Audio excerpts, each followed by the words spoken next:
Well, good morning, and thanks so much for joining me for today's children's message. This is the children's message for the first Sunday in September. This is a special Sunday because we are returning to 2 worship services on Sunday mornings at 9 o'clock and 11 o'clock. And so I hope that you and your families will join us in the sanctuary for in-person worship at either 9 or 11, or that you'll join us for online worship. The online worship service is going to be streamed at 11 o'clock on our YouTube channel and our Facebook page. So can't wait to see you there.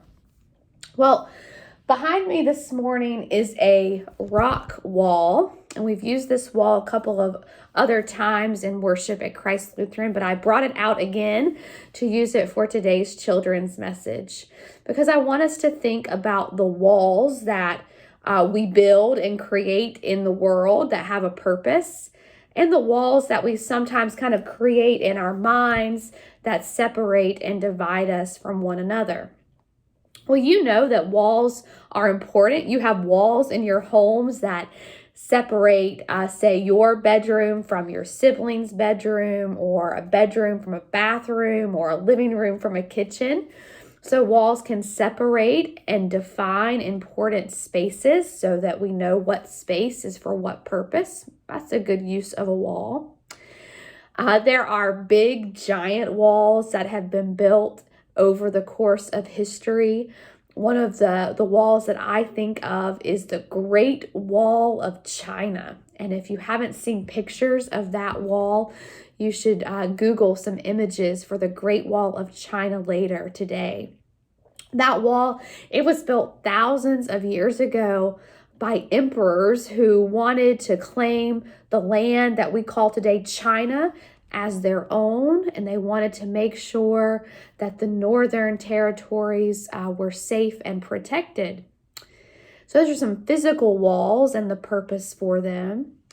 You know, there are walls that we make up in our head to divide or to separate groups of things, or types of clothes even, or food, what food goes together and what food doesn't. There are walls that we make up in our heads to divide groups of people. So take this silly example of one of those made up walls. This one's about food. I'll ask you a question and raise your hand if you agree. We should eat mustard flavored ice cream. Anybody think that mustard flavored ice cream sounds like a good idea? I know most people would say, no way, mustard and ice cream, they don't go together. We've kind of created this rule or wall in our brains that tells us that those two flavors don't go together. But guess what? There actually is mustard flavored ice cream, and you can find recipes for it online.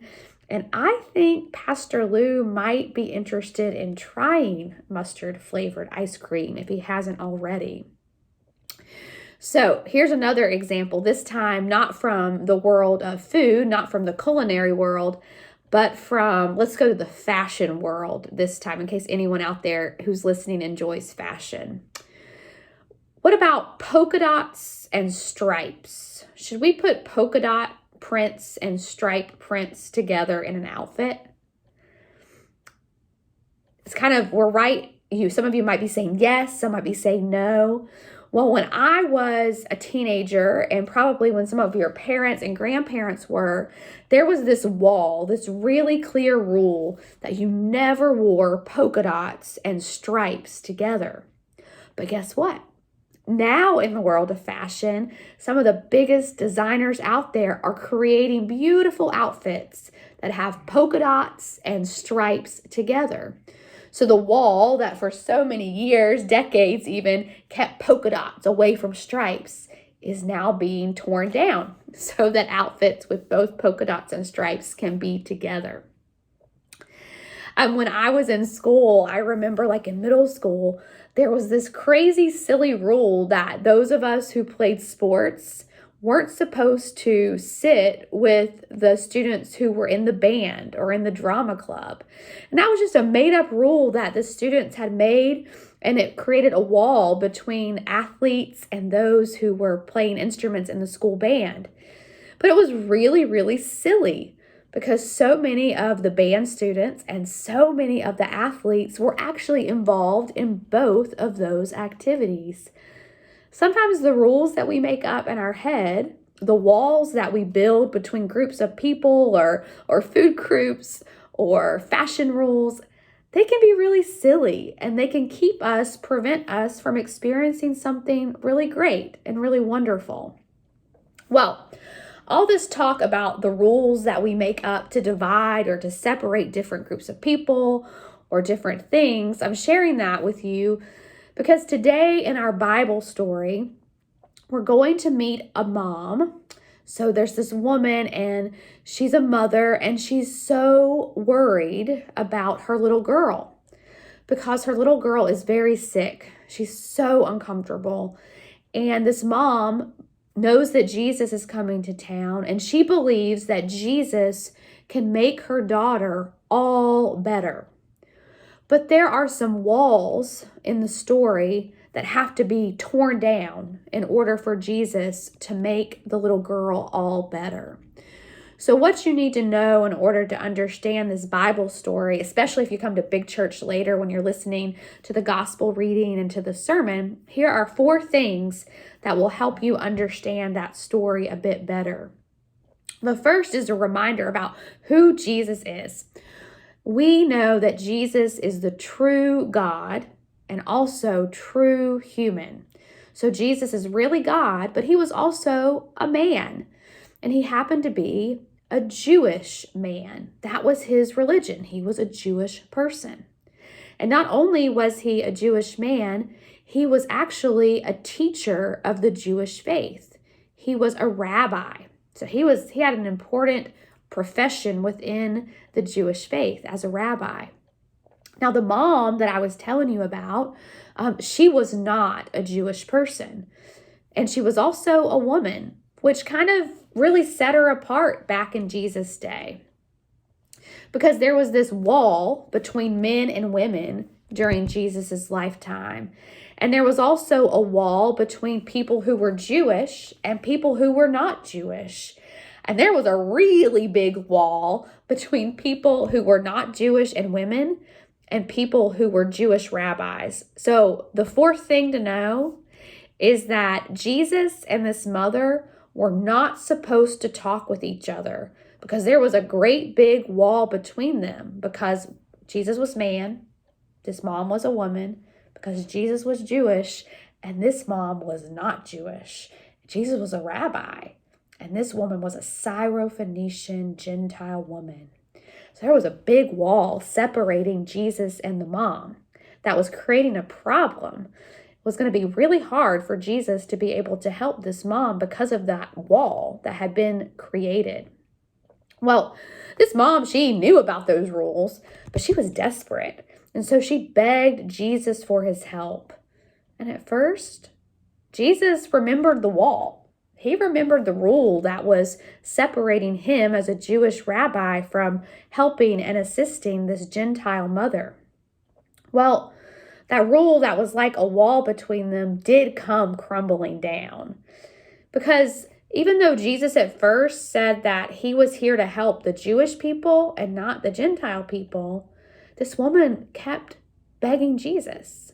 She said, Jesus, just a crumb from you, right, could help make my daughter well. And so after Jesus listened more to this woman's story, he heard her faith and her belief. His heart was moved. In fact, his heart stretched wider and wider. It opened up, and he did something big. He removed the line that separated him from this woman and from helping that girl. He made her daughter all better. So I've got some tape. I'm going to stretch out a piece of tape. I'm going to put it on our wall up here, okay? To kind of divide the wall. In so many ways, Jesus was over here and the mom who needed his help was on this side. And at first, that wall or the line between them was really obvious and visible. But Jesus, as he heard the mom's story and her faith and her request from help, his heart was opened up so that he did something bold. He removed the line that separated them. He took down the wall between them. It was a heavy wall, just like this one. So that there was no longer a barrier separating him from the rest of the world, because Jesus is God's son, and God sent Jesus to save the whole world, everyone. We all needed Jesus. And so I really think this is a special story. It's special because it teaches us that Jesus came not just for one group of people, but for all, that God loves all people and desires to rescue and save all. It's also a special story because it challenges us. It invites us to think about the walls that we build, that we create, that divide or separate people from one another. I think we should ask a question when we become aware of a wall that's dividing or separating us from others. It's good just to acknowledge that the wall exists. And then I think we should ask a question that Jesus would ask. We should ask, does that wall or that line or that rule reflect God's love that we get and receive in Jesus? Does the wall reflect God's love, or does the wall hide God's love? You know, if a wall or a line or rule is hiding God's love from being known in the world and to others, it seems like a pretty silly rule to me. A rule that Jesus worked to undo. A wall that Jesus worked to break down. A line that Jesus would remove. So as you see those walls, if you think about walls that you encounter, big or small, ask the Jesus question. Does this wall show us God's love in Jesus, or does it hide it? Okay? If it hides God's love, through our baptism, we are called to work for justice and reconciliation. And sometimes that means taking down walls that separate and divide. Thanks so much for listening today to the children's message. How about we close out with a prayer? Let's fold our hands and we can close our eyes to talk with God. Dear God, thank you for Jesus, who removes the lines and the walls that separate us from one another and from you, so that we can see a deeper, fuller picture of your love in him. Help us to share that love with others. We love you, God. Amen. Thanks so much for joining me today. We hope to see you in worship, either in the sanctuary or online, and we'll be with you next week for the children's message. Take care, and God's peace be with you.